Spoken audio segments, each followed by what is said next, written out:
एक बात क्लियर करना चाहती हूँ। एंड जो टेस्ट सीरीज के लिए मैंने कोचिंग यूज की वो एनप्रेप थी। मुझे टेस्ट बहुत अच्छे लगे एनप्रेप के। मैंने जो भी मुझे जूनियर्स से मैसेजेस आए, कॉल्स है, मैंने उनको भी पर्सनली यही बोला कि मैंने टेस्ट है वो मैंने एनप्रेप से किए। जो भी स्टूडेंट है, जो भी नॉर्थ एस्पिरेंट, उनको यही बोलना चाहूंगी कि अपनी कॉन्सेप्ट ये मत बोलो कि वो बच्चा 500 MCQs पर डे करता है, वो 1000। ये नहीं, क्वालिटी मैटर्स कि आप कैसे उन चीजों को करते हो। हाय एवरीवन, आज हमारे साथ है महनाजा जिनकी बहुत ही बेहतरीन रैंक आई है नॉर्सेट 10 एग्जाम में। सो बिना किसी देरी के आज हम डायरेक्ट महनाजा से जानेंगे कि कैसे इस एग्जाम को क्रैक किया जाए, कैसे पढ़ाई की जाए। वेलकम टू एनप्रेप महनाजा। Please hello sir. Please audience को इंट्रोड्यूस कीजिए। आपका नाम क्या है, आप कहाँ से हैं, कहाँ से आपने नर्सिंग की पढ़ाई करी और आपकी रैंक क्या आई है। First of all thank you so much sir, thank you for congratulating me. First of all I will thank to Allah जिसने मुझे इतनी बड़ी सक्सेस दी है। Then my parents, my family members जिन्होंने मुझे बहुत सपोर्ट किया throughout the journey. And my teachers, whether from college whether from coaching, जहाँ से मुझे बेस तो कॉलेज से ही बनती है। एंड देन हम कोचिंग स्टार्ट करते हैं। मतलब सारी टीचर्स की वजह से ये हुआ है, उनकी सपोर्ट की वजह, उनकी गाइडेंस की वजह से। First of all, I will introduce myself. Myself, Mehnaza Mushtaq. I am from Anantnag district of Jammu Kashmir. I had completed my BSc Nursing from University Institute of Nursing, Jalalabad. That is Constituent College of Baba Farid University, Punjab. I started my preparation from March 2025. Okay. Yes, sir. And कौन से समय आपने decide किया था, कौन से year में आपने डिसाइड किया था कि मुझे तैयारी करनी है, और तब से आपको कितना टाइम लगा। सर थर्ड ईयर में हमने सुना था इसके रिगार्डिंग, नॉर्सेट के रिगार्डिंग, नॉर्सेट ऐसे एग्जाम होते हैं। तो फिर तब हमने सोचा था कि हाँ हम भी पढ़ेंगे इसके लिए। तो तब हमने कोई प्रेपरेशन स्टार्ट नहीं की थी, लेकिन जब बीएससी कंप्लीट किया हमने फेब 2025 में, तो तब फिर मार्च से हमने स्टार्ट किया, इसकी प्रेपरेशन स्टार्ट की हमने। ओके। एंड तो इसके बीच में लगभग 1 साल का समय आपको लगा पढ़ाई में, एंड आज यस आपको ये सफलता मिली है। तो यस। एग्जैक्टली फीलिंग क्या है, अंदर क्या फीलिंग आई जब आपने अपना रिजल्ट देखा। सर ऑब्वियसली बहुत पहले तो ऐसे अनेक्स मतलब शॉक ही हुए कि इतनी इतनी अच्छी रैंक। दोबारा 2 बार रिजल्ट चेक किया, अपना रोल नंबर फिर से देखा, फिर देखा कि हाँ। एंड आपने अपने पेरेंट्स को बताया होगा, घर वालों को बताया होगा, उनका क्या रिएक्शन था कि मेरी रैंक 2 आई है। यस सर, उनका भी बहुत अच्छा रिएक्शन था। उन्होंने बोला यस आपने पढ़ाई की थी, आपने बहुत बहुत मेहनत की थी, यू डिजर्व इट। क्या क्या मेहनत थी, क्या स्केड्यूल रहता था आपके पढ़ाई का। सर जब मैंने अपनी प्रिपरेशन स्टार्ट की, फर्स्ट ऑफ ऑल मैं अपने जूनियर्स जो भी नॉर्थ एस्पिरेंट्स उनको बताना चाहती हूँ कि जब भी रिजल्ट आता है तो मतलब जैसे कोई भी नॉर्थ से टॉपर, उनकी फोटो कहीं भी छपती है, मतलब किसी भी कोई भी ना, कोई सोशल मीडिया पे फोटो छपती है। लेकिन मैं एक बात क्लियर करना चाहती हूँ कि मैंने ज्यादा सोर्स यूज नहीं की अपनी स्टडी में। मैंने बस 2 सोर्स यूज किए। एक अपनी थेरी के लिए जहाँ से मैंने कल इंटरव्यू दिया, मैंने चाहे वो माइनर हो मेजर हो, चाहे मेरा नॉन नर्सिंग का पार्ट हो, वो मैंने वहां से कंप्लीट किया है। एंड जो टेस्ट सीरीज के लिए मैंने कोचिंग यूज की वो एनप्रेप थी। बाकी जो थेरी मैंने कंप्लीट वहां वहां से की जहां से मैंने कल इंटरव्यू दिया था। ओके। Yes sir. आपका स्केड्यूल क्या था पढ़ाई का। Yes sir. तो मुझे जब मैंने क्लास स्टार्ट की तो फर्स्ट जो मॉर्निंग था, जैसे अप टू 1 PM मैं अपने लेक्चर्स देखती थी। फिर उसके बाद मैं हैंड रिटन नोट्स उनके बनाती थी। फिर उसके बाद उनको मैं रिवाइज करती थी। रिवाइज करने में जैसे शाम तक मैंने उनको रिवाइज किया, तो शाम की शाम फिर मैं उनको जैसे कोई भी बुक उठाए वहां से एमसीक्यू सॉल्व करने। ओके। Yes sir.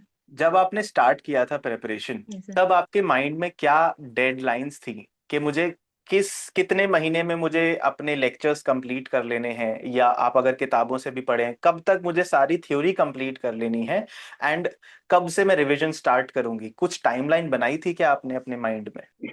सर जब स्टार्ट किया था तो पता नहीं था कि कैसे करना है। मतलब नोट्स कितने टाइम टाइम टाइम तक कंप्लीट होगा ये पता नहीं था, लेकिन बस मतलब यही कोशिश थी कि जल्दी से जल्दी हो जाए, मतलब लेक्चर जल्दी से जल्दी हो जाए, फिर इनको रिवाइज भी कर, मैं साथ साथ भी रिवाइज करती थी।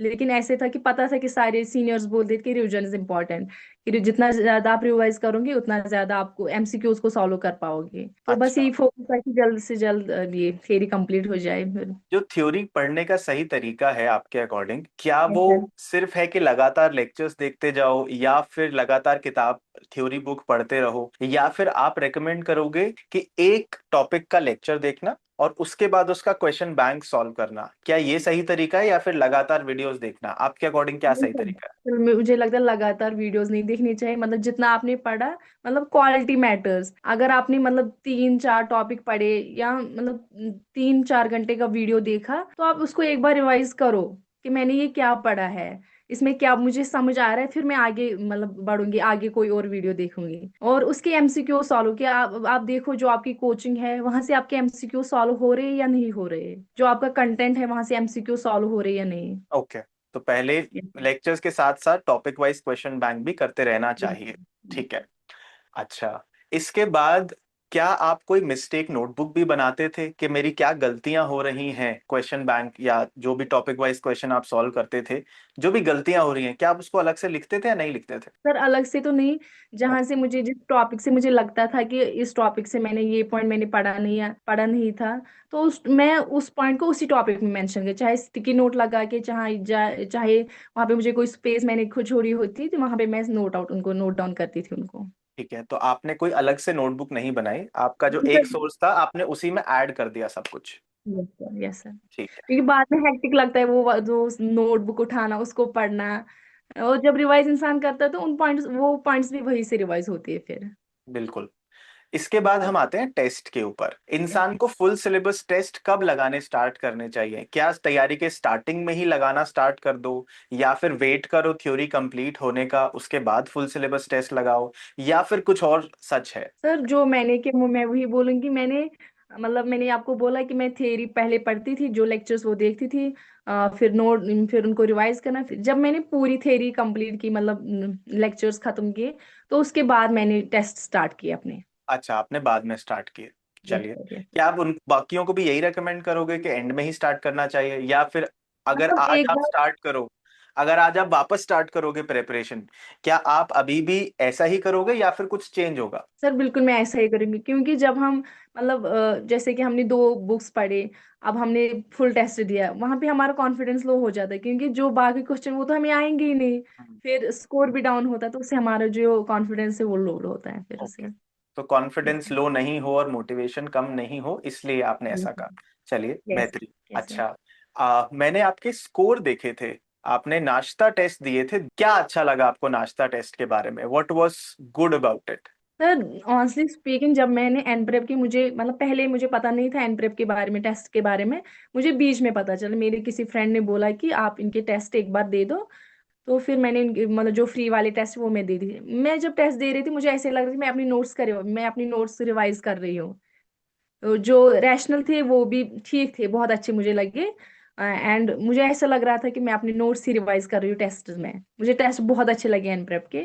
मैंने जो भी मुझे जूनियर से मैसेजेस आए, कॉल्स है, मैंने उनको भी पर्सनली यही बोला कि मैंने जो थ्योरी है वो किसी और सोर्स से की, लेकिन जो मैंने टेस्ट है वो मैंने एन प्रेप से की है। अच्छा, Yes. जब आपने लेटर से एनप्रेप पर टेस्ट देने का, मैं आपसे तरीका जानना चाहता हूँ कि आपका क्या सबसे सही तरीका था। मान लीजिए मैंने टेस्ट दिया, टेस्ट देने के बाद उसको अगर मैं एनालाइज करने बैठता हूँ, उसका सबसे बेहतरीन तरीका क्या है? सर जब हम टेस्ट देते थे तो उसी टाइम टेस्ट खत्म होने के बाद ही हम उसको एनालाइज करते थे, और जहाँ पे लगता था कि ये पॉइंट नहीं पड़ा था या यहाँ पे हमारा ये गेस था, मतलब हमारा ये कॉन्सेप्ट था, फिर रैशनल में कुछ और था, तो फिर हम उसको नोट डाउन करते थे उसी टाइम। इसको थोड़ा और डिटेल में समझने की कोशिश करते हैं। मैं समझ रहा हूँ, आपने तो कर लिया है तो आपके लिए बड़ा आसान है।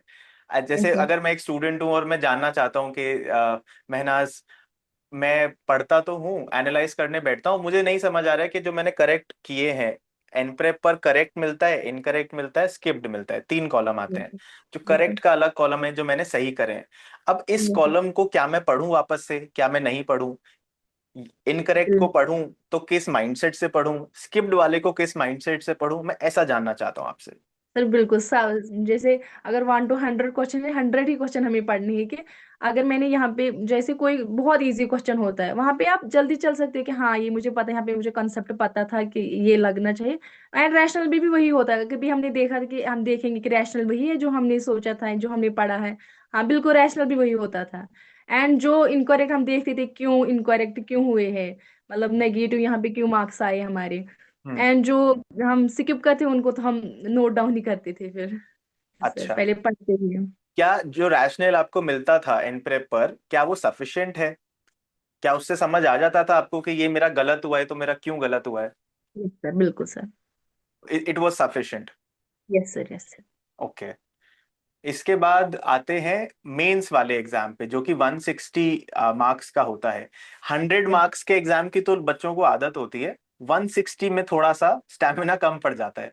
तो इसके लिए आप क्या टिप दोगे कि स्टार्टिंग से ही प्रीलिम्स स्टैंडर्ड के टेस्ट देने चाहिए, या स्टार्टिंग से मेन स्टैंडर्ड के टेस्ट देने चाहिए, या मिक्स करना चाहिए दोनों को? सर मैं अपनी स्ट्रेटजी बोलूं, मैंने मतलब जो जो भी मैंने 100 मार्क्स ही दिया। कभी कभी जहाँ से मैंने थियरी कंप्लीट की वहां पे मुझे कभी कभी जैसे लाइव टेस्ट होते थे 160 वाले में, कभी कभी वो देती थी। लेकिन एज यूजुअल सारे बोर हो जाते जब 160 क्वेश्चन अटेम्प्ट करने होते हैं। हम्म। तो प्री के बाद मैंने बस कम ही, मैंने ज्यादा टेस्ट नहीं दिए, बस 2-3 ही टेस्ट दिए मैंने 160 वाले। मैंने फिर भी अपनी थ्योरी पे ही फोकस किया कि मैंने बोला नहीं, मैंने थ्योरी फिर से एक बार रिवाइज करनी है मेंस तक। Yes sir. आई क्योंकि love the way prelim. How honest you are महनाजा, firstly yes thank you sir. So much for being so honest. होता क्या है कि काफी बार जब सिलेक्शन हो जाता है ना, तो कूल बनने के चक्कर में हम बताते हैं कि नहीं हमने बेस्ट प्रैक्टिस फॉलो करी है। The way you are telling honestly, सच में स्टूडेंट्स को ये समझ में आएगा कि कितनी भी आप स्ट्रैटेजी अप्लाई कर लो, it is never enough. And जो भी आप कर रहे हो इट विल बी सफिशिएंट अगर आप कंसिस्टेंसी से करो। Yes sir. सर मेन का ये है कि आपकी थ्योरी मतलब स्ट्रांग, आपकी कॉन्सेप्ट्स क्लियर होने चाहिए। फिर कोई भी एमसीक्यू कोई भी टेस्ट सीरीज आप अच्छे से कर पाओगे। मैं अपने जो भी स्टूडेंट है, जो भी नॉर्थ एस्पिरेंट को यही बोलना चाहूंगी कि अपनी कॉन्सेप्ट ये मत बोलो कि वो बच्चा 500 एमसीक्यूज पर डे करता है, वो 1000। ये नहीं, क्वालिटी मैटर्स कि आप कैसे उन चीजों को करते हो, आप फिर उसको कैसे एनालाइज करते हो, वो मैटर करता है। और एनालाइज कैसे करना है, जैसे महनाज ने भी बताया वैसे एनालाइज करना यस है।